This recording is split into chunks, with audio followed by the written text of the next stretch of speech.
Making some very savvy bets on the Chiefs. A committee of statisticians, Santas, and people who just smoke like chimneys fought and toiled and burned the midnight oil to deliver the best segment in all of sports television. It's an honor.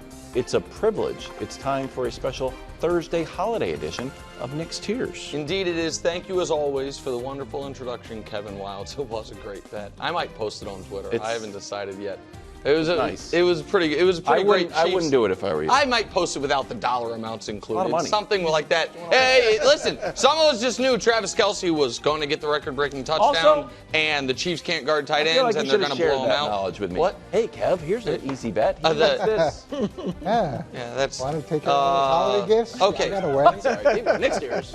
So, before we get to the tiers, as always, we must show you the teams that have been eliminated. Red X's through the teams mathematically eliminated. That's all of the teams the committee has eliminated. The Cardinals are the only new one to the eliminated tiers. But you also know the rules this time of year. Whenever there's a red X through your name, like the Niners for the first time all year, like the Cowboys for the first time all year, what do we have to do? The board. We bring out the board and we say, did anyone on either of these teams trash talk the Chiefs? And let's just wait. Oh, the Niners have been eliminated? How's that taste? Vegas making them the preseason favorites. Vegas eliminated. Sorry, my friends. What else? Are the Cowboys anywhere on here? Oh, the mayor of Dallas, who said, oh, we'll take his, remember the Chiefs, Kansas City had a little stadium funding snafu, and he was like, oh, come back here. You're eliminated and hopefully get primaried, Eric Johnson. Wow. All right, sorry, I don't know. He might be a good politician. Now let's go to the regular season board. Oh, Vegas again.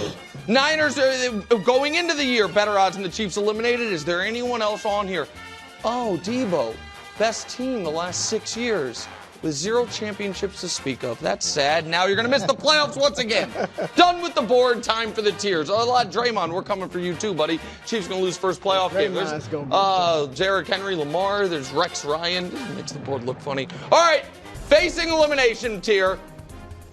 These teams are just going to live on this tier until either they get eliminated or they make the season end. But these 3 teams still alive. They all need, they need to win out and get some help from Denver, but that's where they're at. Next, opposing realities. So here is a weird spot, or opposite realities, I should say. The Falcons have to win this week against Washington in order to realistically be alive for Week 18. Seattle plays tonight, and oddly, for Seattle, tonight's game, 100% meaningless. If the Rams beat the Cardinals, the division's over. If the Rams lose to the Cardinals, they play for it in Week 18, no matter what Seattle does tonight. So I'm not telling you to pick the Bears or bet the Bears. What I am telling you is Seattle's game tonight is 100% meaningless to their playoff lives, and I don't know if, I'm certain the broadcast tonight won't know it, and I'm not sure how many people do. Next! Not ready for prime time.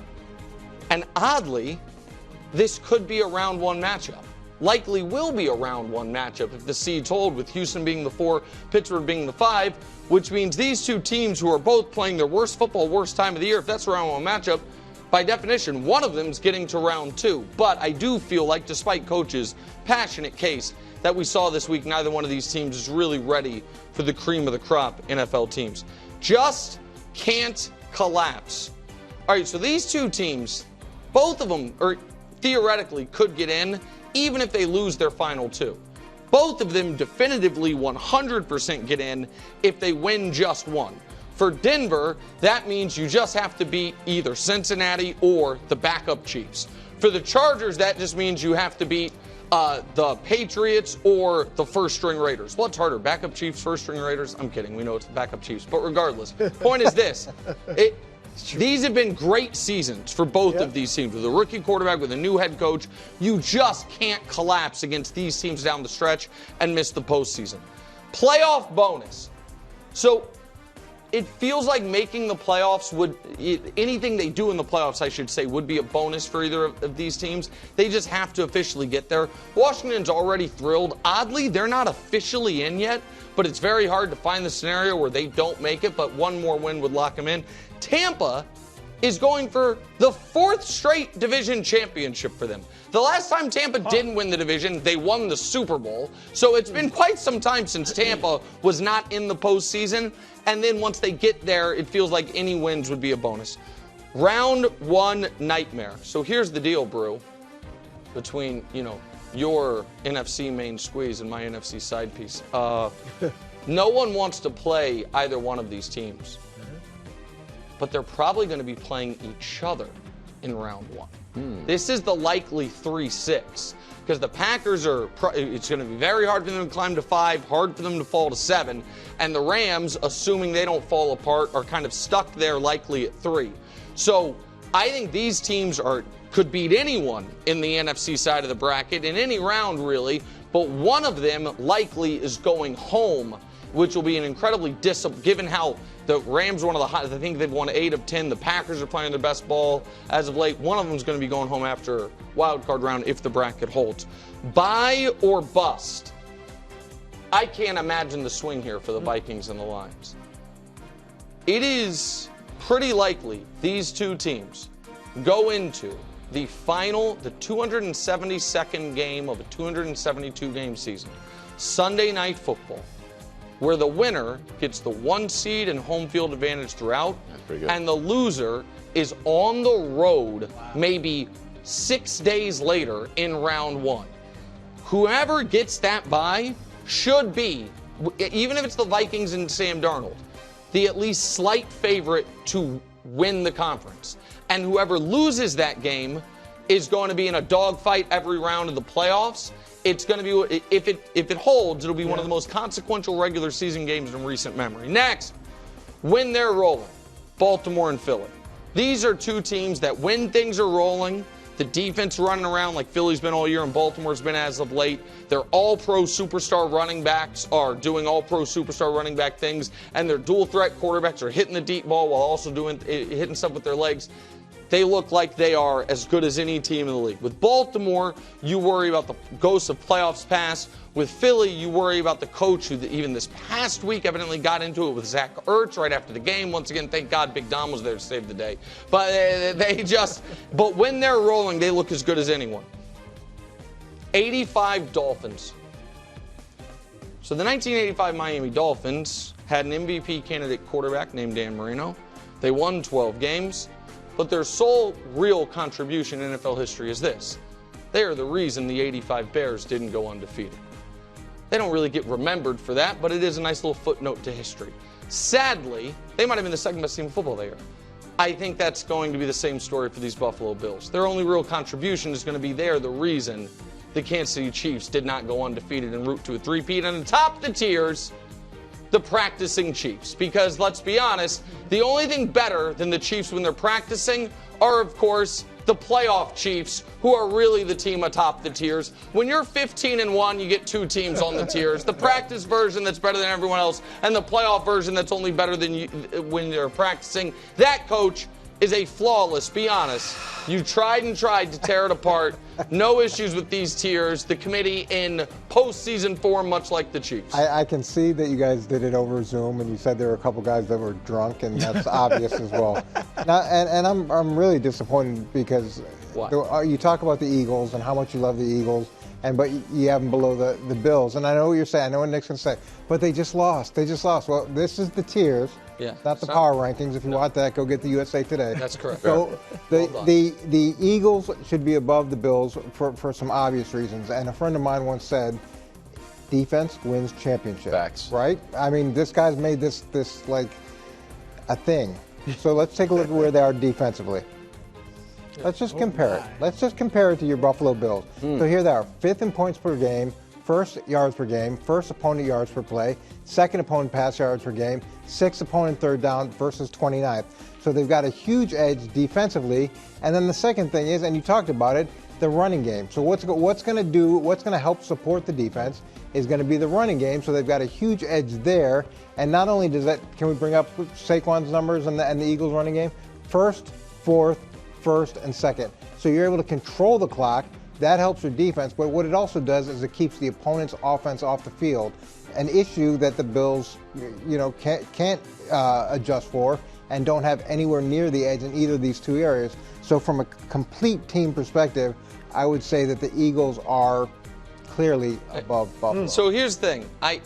I understand that argument, but as we get closer to the postseason, here's what weighs heavier than it does certainly earlier in the year.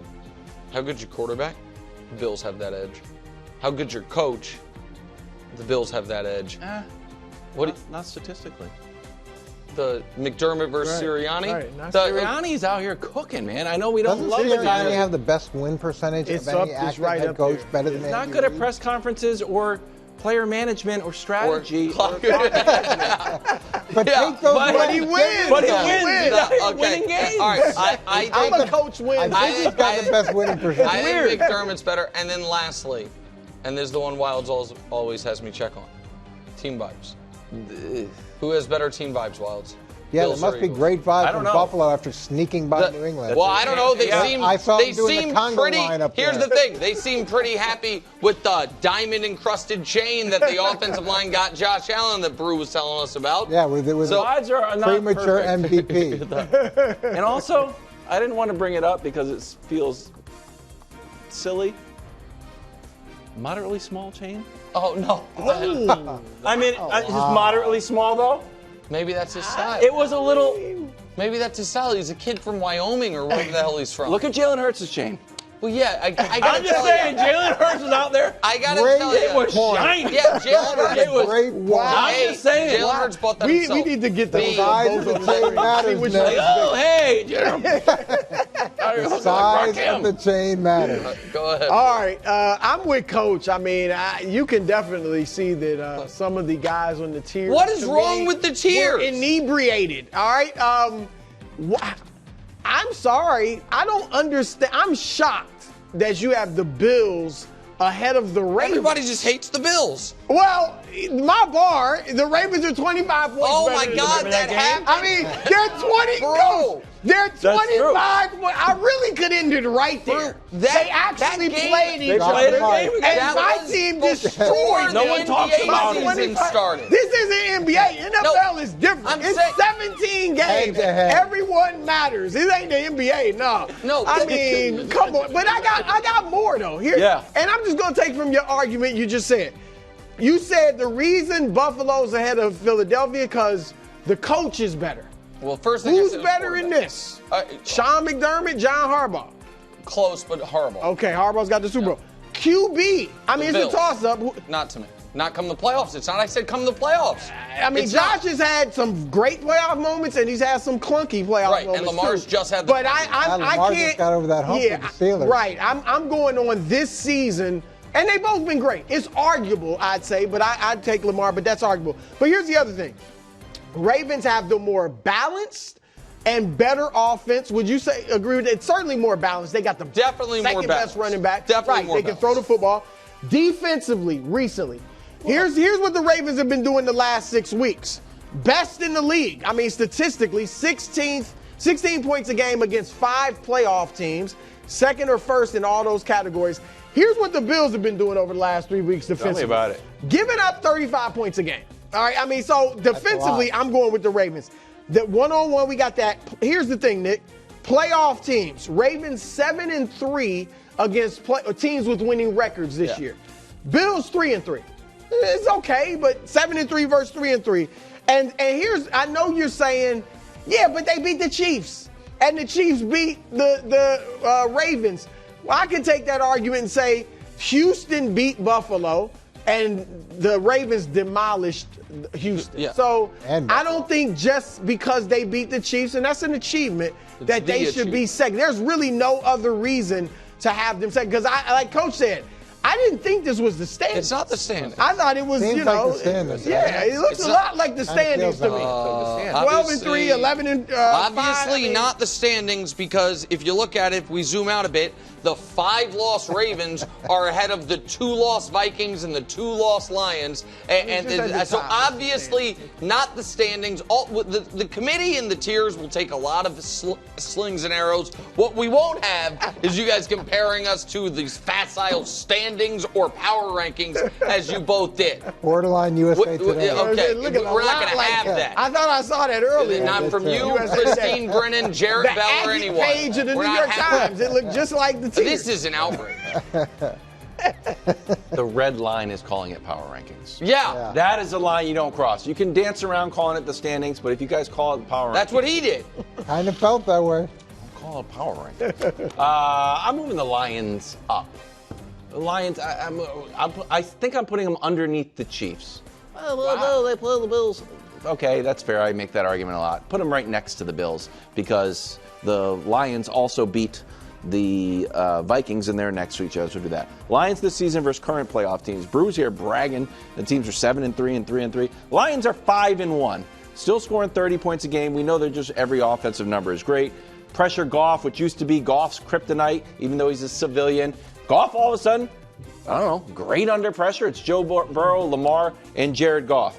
And then finally, I kind of made this point a few weeks ago. I know it makes sense that they've got injuries and they would get worse on defense. They're probably right. They let Caleb get some garbage time points. But since Aiden Hutchinson's injury, they've still been good. The pressures were still good, the pressure percentage good, and that has set the tone for the entire team. Next man up. It's very Patriots-esque. I understand it's not great. It's not the most bulletproof argument in the world. But I need to start seeing the injuries show up in the L column rather than just like when the hold on. It hasn't affected vibes. It hasn't affected vibes. In fact, it made the vibes better. 40 points and lost to the Bills 2 games ago. Bills lighting everybody up. The Caleb thing hurt me more. When they allowed 30 points and almost lost to the Packers the week before. Almost, I don't care about. No, but you said you want to see where it shows up. It showed up once. Okay, in the L column, yes. They sustained the Aiden Hutchinson injury very well.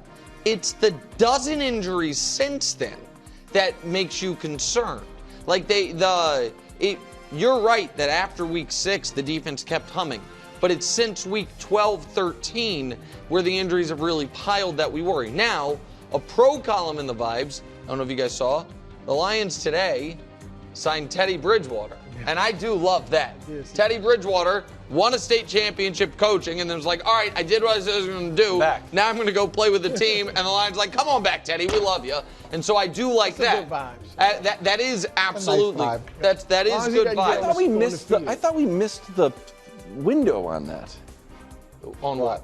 On just bringing guys onto the team. Because then we kicked around Aaron Donald coming back, and everyone's like, you missed the window. I think it's because he retired. I think it's different. What's Teddy Bridgewater doing? I think he just kind of not playing. He didn't put Sorry, that's a pop quiz. So I send in something. I'll be honest with you, Wild. Sorry. That page of the CBA, I don't quite have committed to memory, but the Lions did it, so I think it's allowed.